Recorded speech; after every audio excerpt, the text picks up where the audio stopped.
And welcome back to another episode of The Credit Authority. Once again, I am your host, Rhonda Kulch, and we are looking forward to bringing you an amazing show. Before we get started, we always want to thank our sponsors. So thank you so much to Equity First. If you are experiencing credit and/or financial challenges, feel free to reach out to any one of their trained professionals. They are bilingual, nationwide, and waiting for your call. They could be reached at 631-714-4822. And we're going to jump right into our next guest. We are with a friend of mine, financial planner, financial advisor, financial literacy expert, Sean Owens. How are you? Not bad at all today. We are just going to talk about, let's start with financial literacy. Yes. Let us know a little bit about yourself and what made you really choose the pathway of educating, really our community about the importance of good financial habits. Absolutely. I guess for myself, I was very fortunate as a child to know where I wanted to be. I understood just seeing people through my experience at that time of life that they don't know the importance of this tool called money. Imagine that. Yes. and it's not uncommon. I was very fortunate to see it as it's a hammer. How do we use our hammer? Are we going to build with this or destroy with it? Either way, the tool's still the same. And at that point, I knew, let me start with accounting. And that's where I started my background with. Went to school for that in college. I got my degree, got into that world, and realized I needed more to do for people than just crunching simple numbers. For myself in the accounting world, I didn't have a lot of interpersonal where I can really speak to them about how we can go further with their lives. Moved on from there and then got into the world of becoming advising. From that moment on, I knew I was in the right niche. Isn't it great when you find the place that makes you feel whole? Absolutely. This was, I feel every time I get to interact with someone, I'm truly showing them a new path to their life that they didn't think was imaginable. I think what happens too is that you're adding value and you're opening up the eyes of people that felt paralyzed for so long. Yes, and that is a continual basis. People, when they're in their situation, feel like they're already in quicksand that's going deeper. When you are speaking to clients, let's start with this. We know that when money is personal and it's emotional. We talk about that all the time. Beautifully said. Right? Yes. So it doesn't matter who we speak to, whether it's somebody who makes a lot of money, or somebody who has had money and lost it, or somebody who never had it. It's always the same because it's personal and it's emotional. What area, or is there a specific niche when you're out looking for your client that you love to integrate with more than another? The growing crowd. So and when I say growing, would that be the 25 to 40? Or is it just somebody let's go a little who's higher. Ready for the next phase? If I want to put a favorite into that category, I'd say someone who's in the next phase, that post 30s, not yet 40, yet those who are right before the retirement age. The worries are different. You start maturing to life. And I don't mean maturing as in you're just making money. You're starting to understand life has other perspectives. Absolutely. It's beyond the fun. It's about purpose now. And I find a lot more people in those age groups are more ready to make those transitions.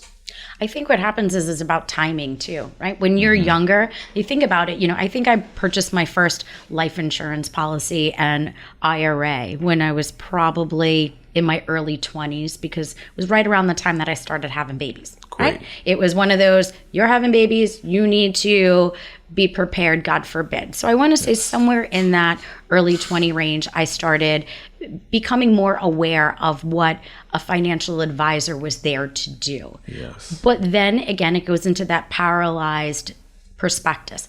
I'm growing my family, my liabilities may change, I may be handling different financial responsibilities. So I think the crowd that you're speaking about has finally gotten past some of that. Yes. And they've matured in the fact where they know what their expenses are. They know what their income may be. Their children are maybe now mature. Absolutely. And they're able to make different financial decisions to kind of create the next, journey. Correct. I believe the maturity changes because they realize time is no longer on their side. I hate that. I'm getting What's old. the expression? That youth is wasted on the young? Oh my God. I'm still 18 at heart. I hate the fact that my kids are growing up because it means that I'm getting older and I'm still mentally a child sometimes. So it's okay. Listen, we're all just 20 plus tax. That's go. all it is. I like that. I haven't heard that before. No, it's a good one to hold on to. But you're 100% correct. We start to realize that we have to make transitions now. There's a difference when you start becoming financially mature in the areas of, I now have to pay my own living expenses. I now have other human beings who are dependent on me. Even maybe the pet parents. You have another responsibility. That expense is going to be continual until they're no longer here. How do we start the transition? I don't care if you are a billionaire, millionaire, thousandaire, whatever that may be. I was very fortunate to meet someone who never made more than $40,000 in his life. But hear this story. In that time frame, making only $40,000, he had 5 children. He worked for a factory. He was not home all the time, but he realized that he had to prepare for the next generation. What he did with that minute amount of money, he knew every penny equaled $1 over time. What he did was go into real estate. He was able to find himself into an advisor who helped him move the assets into good locations. By the time he was in his 50s, he had owned 3 properties between New York, Florida, and the island of Puerto Rico. When more time passed, he was able to take advantage of the equity in those homes, purchase more homes for rental properties, and then when he came to his retirement, he did retire later, which was closer to his 70s. He amassed 7 properties, gave them all to his children that he wasn't living in, and they dispersed whatever happened from there. It's creating legacy. Yes. Which I love. Right now, I have 5 children, and my husband and I go through these, I'll call them buying spurts because I follow the market, and real estate to me is tangible.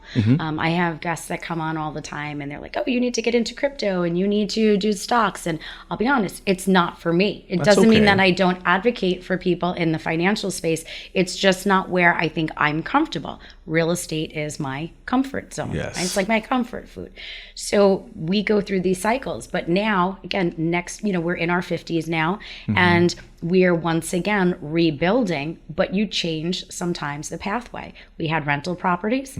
I don't love tenants that don't pay. Of course. So we started selling a majority of our rental properties, but we started buying vacation rentals because, as you know, people go home.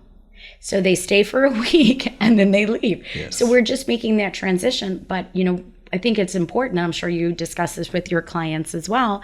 You're creating goals, right? Your 5-year plan. So for my 5-year plan is to buy a house a year over the next 5 years, 1 for each one of my children, so that I can live comfortably and not think that when the time comes that I pass, I didn't do them a solid. And you gave them an opportunity. I did. Do they want to keep this property? That's up to them. Do they want to make the next move from this property? That's available. I like how you found your niche to stay in what I guess the younger generation before me loves to live on, staying in your lane. You found your lane. Yeah. You put your speedometer on, and you're cruising at your limit, which is great. You know where you belong. When it comes to the planning aspect, that's when we sit down with each client. I don't want them to jump into everything. That's not sensible. I think there's a difference between having yourself spread thin versus being diverse. There's a moment of diversity we all have to have in some area because not everything lasts forever. It's cyclical. But at what pace can you go on where your comfort relies into that area? Which makes a lot of sense. So when you're speaking to a client, let's just, say the phone rings. Hey, Sean, I heard you, on the Credit Authority. I would love to sit with you. Yes. What is the first, few questions that you ask a client to determine whether or not they're going to be the right fit for you? Number one question, I need everyone to think about this on a daily basis. What are you looking to accomplish? And I don't mean that facetiously. We're not talking about you're going to be a person who's making $50,000, you can be a millionaire next year. No. What are you looking to accomplish in your realm currently? And then what steps were you thinking would bring you there? That's where I become your middle management guy. Okay. And then let's go a little bit more controversial. Okay. Hey, Sean, heard you on the radio. I have an advisor. I don't think they're doing the right job for me. Okay, beautiful. Because you never want to put down somebody else. Never. But you also want to make sure that you take advantage of every opportunity. We're still in business, right? So. Okay, and I love that you stated that. Let's go back to where you are. Real estate. Not every agent knows their job, right? Nope. We all have an education, but we don't all perform the same. That's okay that you have someone you're not happy with. Did you have discussion with them? I will never put down another advisor as long as I live because they found what they do well. Doesn't mean that everyone belongs in that same wavelength with them. So let's make sure that I fit in your wavelength also. Let's find out what they've done well. What did you like about this person? How did they keep your attention for so long? What's changed that you no longer find them to be valuable for you? Let's see if we can find an intermediary to make it realistic for you. I love that. I love that. So now, if we want to make sure that our listeners get in contact with you, how do they reach you? Well, we have one of two ways, primarily. You can reach me on my phone. It's always on. Just don't call me after 11. My wife will pick up herself. My telephone number is 631-374-6817. Or you can email me. My last name, Owen, Owen, _Sean. SHAWN at NL as Nancy Larry groupmail.com. I love it. So until next time, stay tuned. We're bringing you our final guest.